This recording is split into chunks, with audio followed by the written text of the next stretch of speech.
나는 너희의 하나님이 되려고 너희를 애굽 땅에서 인도하여 낸 여호와라. 내가 거룩하니 너희도 거룩할지어다. 아멘. 거룩이란 무엇일까요? 사전을 열어보니까 거룩은 고귀하고 신성하고 매우 가치 있고 훌륭한 것을 거룩이라고 국어사전에는 표현했더라고요. 성경에서는 히브리어로 거룩이라는 말은 구별했다, 더러운 것에서 분리된 상태, 깨끗한 상태를 거룩이라고 표현합니다. 그러나 거룩은 무엇보다도 하나님을 설명해주는 말이기도 합니다. 소위 하나님의 속성이라고 합니다. 하나님은 거룩하십니다. 그런데 하나님만이 홀로 거룩하십니다. 세상은 거룩한 것이 없습니다. 모든 것이, 심지어 예루살렘 성전이라 할지라도 거룩한 것이 아닙니다. 하나님이 거기 거하시지 않으면 그건 그냥 돌무더기에 불과할 뿐입니다. 하나님이 거하실 때 거기에 의미가 있고 그것이 거룩한 전이 되어지는 것입니다. 하나님이 거하시지 않는다면 아무리 화려한 건물로 백향목으로 짓고 금칠을 하고 아주 웅장하고 멋있게 지었어도 하나님은 눈 하나 깜짝 안 하시고 그 성전을 무너뜨려 버리십니다.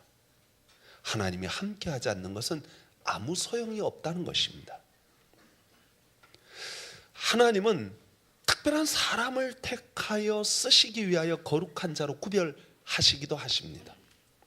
그것은 하나님이 사용하실 때 거룩한 존재가 되는 것이지, 하나님이 사용하지 않으면 아무리 화려한 가운을 입고 금색 후드를 두르고 근엄한 표정을 하고 엄숙한 말을 해도 거룩하지 않습니다.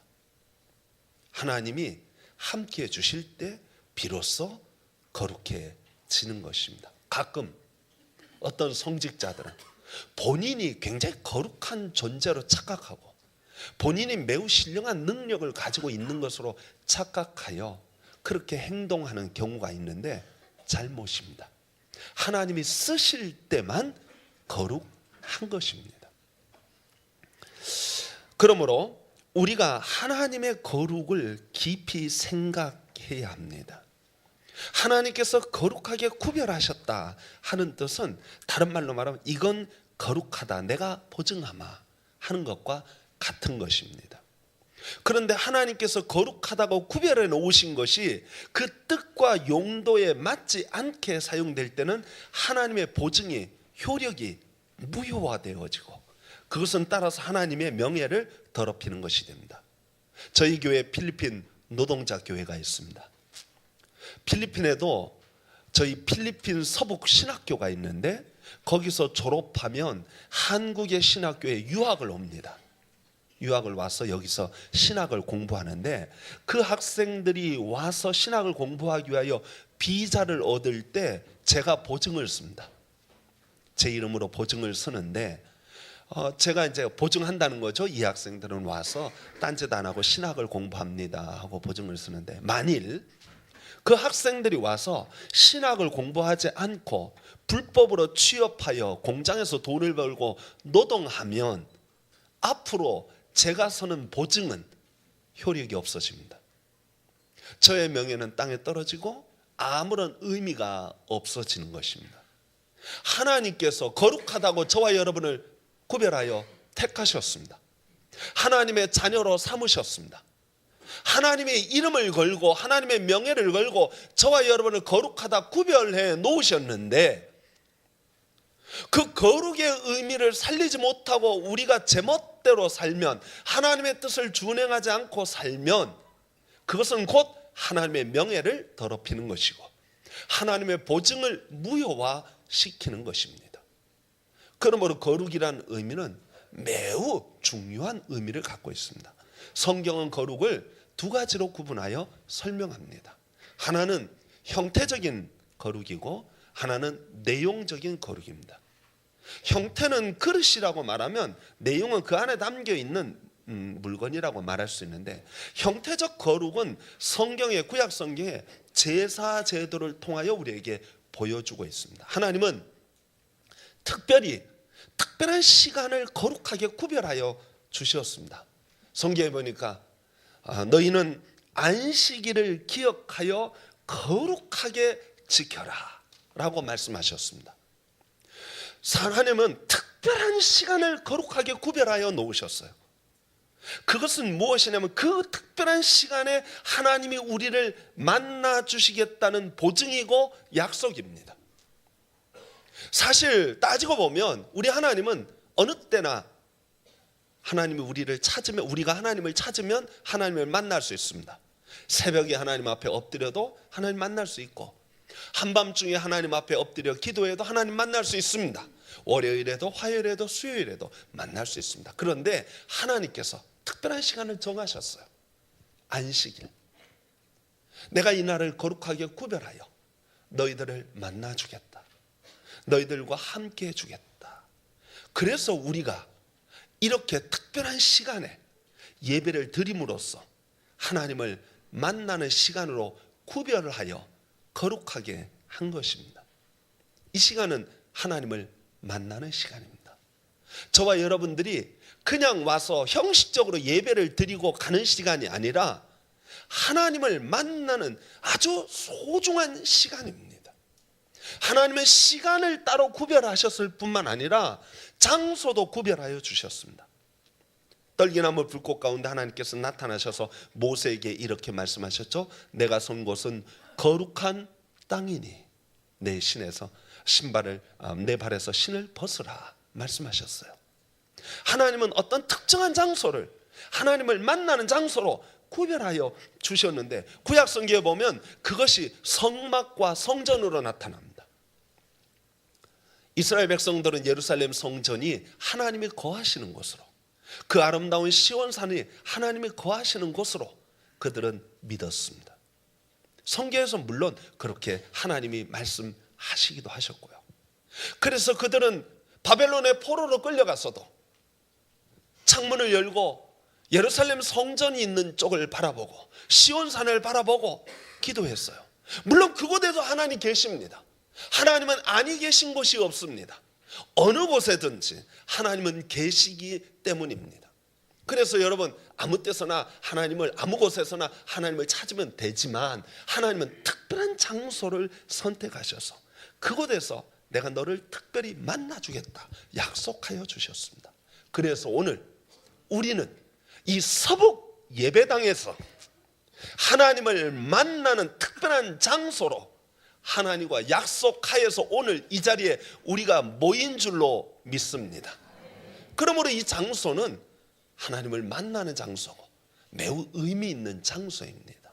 이 시간, 이 장소, 여기서 하나님이 우리를 특별하게 만나 주시겠다는 거예요. 하나님은 시간과 장소, 공간을 거룩하게 구별하셨을 뿐만 아니라 물건들도 거룩하게 하셨어요. 구약 성경에 보면 물두멍도 있고 금촛대도 있고 뭐 여러 가지 물건들을 하나님은 거룩하게 구별하시고 그것들을 관리하는 제사장을 거룩하게 하셨습니다. 그런데 이 거룩성에 있어서 중요한 것은 그 물건 그 자체가 아닙니다. 사실은 하나님께서 함께 하실 때, 쓰실 때 그것이 의미 있다는 것입니다. 저는 우리 개신교에서 이 공간과 시간 속에 하나님이 거룩하게 구별하신 의미를 제대로 살리지 못하고 있는 것이 조금은 안타깝습니다. 우리 개신교야 반에서 카톨릭은 공간과 시간의 개념을 매우 중요하게 생각하고 성당을 지을 때도 그 성당 안에 거룩성을 넣으려고 굉장히 노력하고 있습니다. 그런 면에서 우리 개신교는 그냥 예배당만 생각했지 그 공간의 거룩함을 별로 생각하지 못하는 것이 조금은 안타깝습니다. 제가 좋아하는 건축가 중에 일본의 안도 다다오라는 건축가가 있습니다. 일본 오사카에 이분이 지은 교회가 빛의 교회라는 교회가 있습니다. 저 교회입니다. 강대상 제일 뒤쪽에 십자가로 구멍을 뚫어서 11시 예배쯤 되면 빛이 거기로 쫙 들어오는 거예요. 빛은 하나님을 상징합니다. 십자가는 구원을 상징합니다. 이 십자가를 통하여 빛이 쫙 들어올 때 그 공간 안에 가서 앉아 있으면, 인공 조명이 없는 이 자연광의 십자가를 통하여 들어오는 이 교회에 앉아 있으면 자기도 모르게 엄숙해지고 경건해지고 하나님을 찾는 이 공간의 거룩함을 무한히 느끼게 되는 거예요. 혹시 오사카에 가실 일이 있으시면 이 교회 작은 교회예요. 한번 찾아가 보시기 바랍니다. 이 안도 다다오가 또 지은 교회가 있는데 북해도에 물의교회라는 교회가 있습니다. 교회 전면을 다 뚫어놨어요. 그리고 거기 인공호수가 있고 그 앞에 자연 수풀림이 있습니다. 거기 앉아서 예배드리면 참 아름다워라. 주 하나님이 지으신 모든 세계가 얼마나 아름다운지 찬양이 저절로 나오는 그런 교회입니다. 제1교포 건축가 중에 이타미 준이라는 건축가가 있는데 이분이 지은 교회가 사진 보여주시죠? 방금 지은 방주교회입니다. 제주도에 있습니다. 방주는 물 위에 떠 있잖아요. 그래서 이분이 물 위에 이 교회의 건물을 지었습니다. 제주도에 가실 일이 있으면 방주교회 한번 가보시면 좋을 줄 압니다. 이 방주교회도 역시 들어가 보면 굉장히 경건함을 갖추고 있습니다. 내부 사진도 있는데요. 네, 그 내부의 모습이 너무 경건성이 있어요. 뭐 외국 분들이 지은 교회만 보여주니까 좀 섭섭해서 계룡산 입구에 가면 학봉교회라고 있습니다. 교인들이 돌을 강에서 하나씩 주워와 가지고 그 돌로 지은 교회입니다. 크지 않은 작은 교회인데 전에 저희 교회에서 중고등부 수련회를 여기 가서 드린 적이 있습니다. 그 교회 안에 들어가면 조그만 곳이지만 참으로 경건함을, 거룩함을 느낄 수 있게 해 주었습니다. 저는 우리 개신교가 이 공간의 거룩함을 다시금 회복했으면 좋겠다 하는 생각을 제가 하게 되었습니다. 성도 여러분, 우리 하나님은 시간과 공간에 거룩하다 구별하시고 그 안에서 예배하는 예배자들 되어지기를 원하시면서 함께 해주십니다. 그런데 여러분, 여기 주의할 것이 하나 있습니다. 이 물건이 하나님이 구별하여 거룩하게 하셨지만 하나님이 사용하실 때는 거룩하지만 하나님이 함께 하시고 사용하지 않으면 그냥 물건에 불과할 뿐입니다. 그냥 컵뚜껑이에요. 이스라엘 백성들이 오해한 것 중에 하나가 그 물건 그 자체가 하나님과 아무 상관없이 하나님이 한번 쓰기만 하면 거룩하다고 생각한 거예요. 대표적인 것이 이스라엘 백성들이 광야에서 불뱀에 물려 죽을 때 하나님이 놋뱀을 만들어서 장대 끝에다 매달아 두고 그 놋뱀을 바라보면 치유함을 받게 될 것이다 말씀하셔서 모세가 놋뱀을 만들어 달았어요. 사람들이 그걸 보고 치유함을 받았어요. 그래서 그 사람들은 하나님의 역사로 고침받았는데 그들은 오해하기를 놋뱀 자체가 능력이 있다고 생각해서 놋뱀을 섬기기 시작했는데 히스기야 왕 때까지 그 놋뱀을 섬겼습니다. 느후스단이라 해서 그것을 섬겼는데 히스기야가 이건 그냥 놋덩어리에 불과한 것이다 하고 깨트려 버립니다. 부숴버립니다. 법궤도 마찬가지입니다. 1981년 여러분 기억하실는지 모르겠지만 인디애나 존스 1편 레이더스 성궤를 찾아서라는 영화가 있어요. 세계대전이 벌어졌을 때 이 법궤를 찾으면 전쟁에서 승리할 것이다 믿고 그 법궤를 찾기 위하여 연합군과 독일군이 서로 싸우는 이야기가 영화로 만들어졌는데 미신입니다. 이스라엘 백성들도 법궤만 메고 나가면 전쟁에서 승리할 줄 알았어요.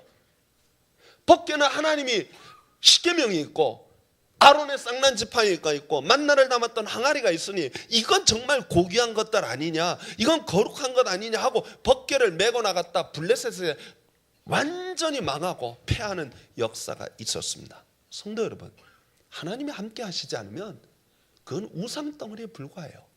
캐톨릭이 시간과 공간의 중요함을 알았지만 그걸 너무 지나치게 해서 우상화시키는 경향이 많습니다. 성당에 가보면 유골을 갖다 놓기도 하고, 예? 뭐 조각상을 세워서 조각상에서 피눈물이 흘렀다 그러면 막 그게 대단한 신비로운 것처럼 해가지고 그 앞에 가서 막 빌고, 이게 다 미신입니다. 이런 미신을 섬기는 잘못을 범할 가능성이 매우 큽니다. 중세 교회가 바로 그러한 경향을 흘렀어요. 형태의 거룩함은 있습니다. 예배당의 거룩함도 있어요. 들어가면 엄숙함을 느끼고 경건함을 느끼고 거룩함을 느끼고 자연스럽게 머리 숙이는 그런 형태적 거룩함은 있는데 그 안에 실질적인 내용, 교회는 부패하고 타락하였고 성직자는 말할 수 없이 돈을 밝히고 권세 앞에 아부하는 그 모습을 보면서 종교개혁자들은 형태만 거룩하면 뭐하냐, 내용도 거룩해야지, 거기에 담고 있는 삶도 거룩해야지, 그리스도인의 삶이 거룩하지 않으면 그 형태가 무슨 소용이 있겠느냐, 하나님은 그걸 깨버리신다. 그래서 종교개혁자들은 말씀을 강조하기 시작했습니다. 그리스도인이 거룩한 삶을 살아야 하지 않겠느냐 하는 것입니다. 그래서 사도 베드로가 말하기를 오직 너희를 부르신 거룩한 자처럼 너희 모든 행실에서 거룩한 자가 되라 말씀하셨어요. 사도 바울은 로마서 12장 1절에서 너희 몸을 거룩한 산 제사가 되라 그렇게 말씀하셨어요. 그것은 뭐냐, 우리 하나님이 우리를 거룩한 자로 구별하여 부르신 것은 우리가 거룩하기 때문에 부르신 것이 아니라 우리를 거룩하게 만들려고 부르신 것입니다. 그러므로 저와 여러분들이 거룩한 삶을 살아야 돼요. 바른 삶을 살아야 돼요. 윤리적인 삶을 살아야 돼요. 하나님께서 이스라엘 나라를 선택하신 이유가 무엇입니까? 그 이스라엘 나라를 하나님의 나라로 만들기 위해서입니다. 하나님의 나라는 어떤 나라예요? 정의와 공평이 강같이 흐르는 나라입니다. 가난한 자, 병든 자, 약한 자, 억눌린 자, 그런 자들이 평화롭게 살 수 있는 나라, 그게 곧 하나님의 나라입니다. 그 내용을 이루지 못하고 형태만 갖고 있으면 의미 없다는 거예요. 종교개혁자들은 형태보다 내용을 훨씬 더 강조했습니다. 그런데 여기도 약점이 있습니다. 우리가 윤리적으로 살다 보면 나는 의롭고 나는 깨끗하고 나는 거룩하다, 저 사람들은 뭐냐 해서 비판적 의식을 가지게 되면 이게 곧 바리새인들이고 율법주의에 빠집니다. 나는 옳고 나는 바르고 너희들은 뭐냐라고 말하기 시작하는 것이 율법주의의 가장 큰 병폐인데, 기독교가 자칫 잘못하면 이쪽으로 흐를 가능성도 있습니다. 지금까지 기독교가 존경받는 이유는 바로 이 윤리적 거룩성, 내용적 거룩성을 유지하고 있었기 때문입니다. 요즘 최근에 영화관에서 유행하는 영화 중에 1987이라는 영화가 있습니다. 1987년 전두환 군사정권 하에서 민주화 투쟁을 하고 인권운동을 했던 그 영화를 만든 것입니다. 저는 그 영화를 아직 보지는 못했지만 1987년도 군사정권 아래에서 그 무지막지한 전두환 군사정권이 감히 손을 대지 못하는 곳이 있었습니다. 그것은 바로 교회였습니다. 교회에 감히 손을 대지 못했어요. 왜냐? 그 교회의 지도자들이 바른 윤리적 삶을 살면서 민주화와 인권을 위하여 목숨을 걸고 바른 소리를 했기 때문에 감히 들어가지 못했어요. 데모하는 친구들이 교회로 피신하는 거예요. 경찰이 못 들어오니까. 그렇게 될 수 있었던 이유는 교회가 거룩성을 그때까지만 해도 유지하고 있었기 때문입니다. 오늘날 한국교회는 어떻습니까? 오늘날 한국교회는 정부에서 세무조사 하자는 거예요. 장부 까뒤집어 보자는 거예요. 왜요?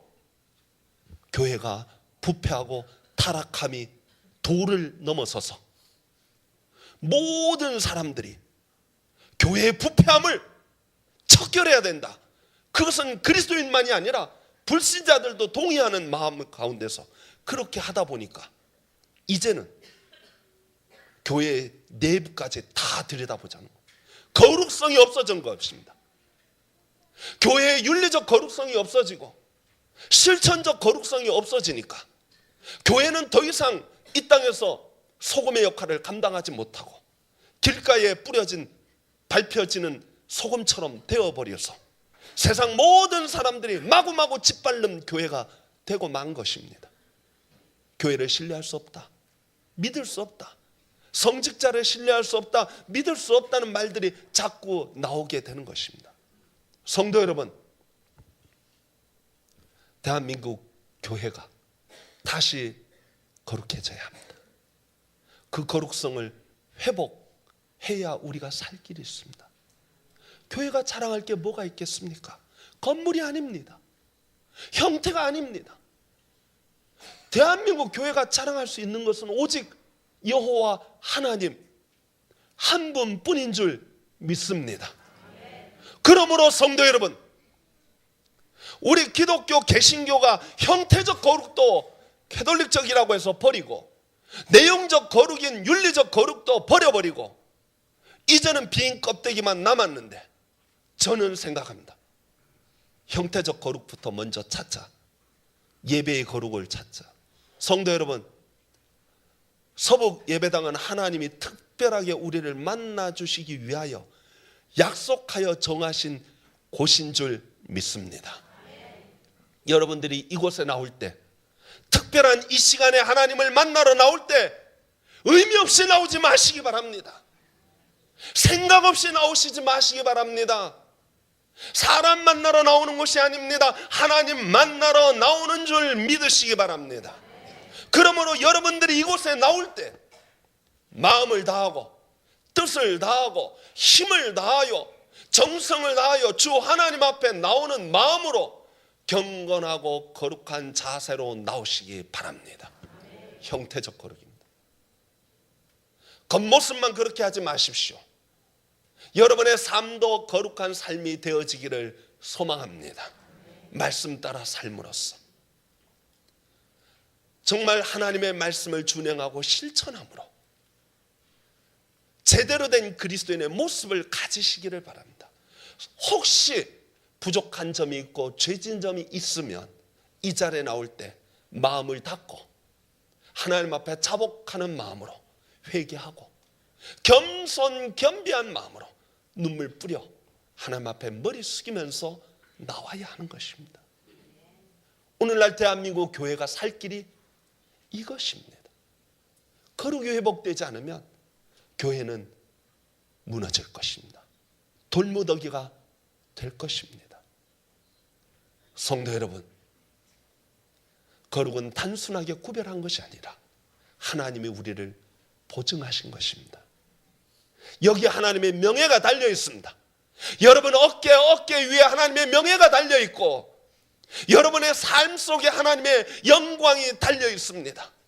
바울이 말합니다. 먹든지 마시든지 무엇을 하든지 하나님의 영광을 위하여 하라 하셨는데, 우리 서북의 성도들이 하나님의 영광을 드러내고 명예를 드러내는 성도들 되어지고 이 서북 교회가 하나님의 영광과 명예를 높이 드러내는 교회가 되어지기를 간절히 축원합니다.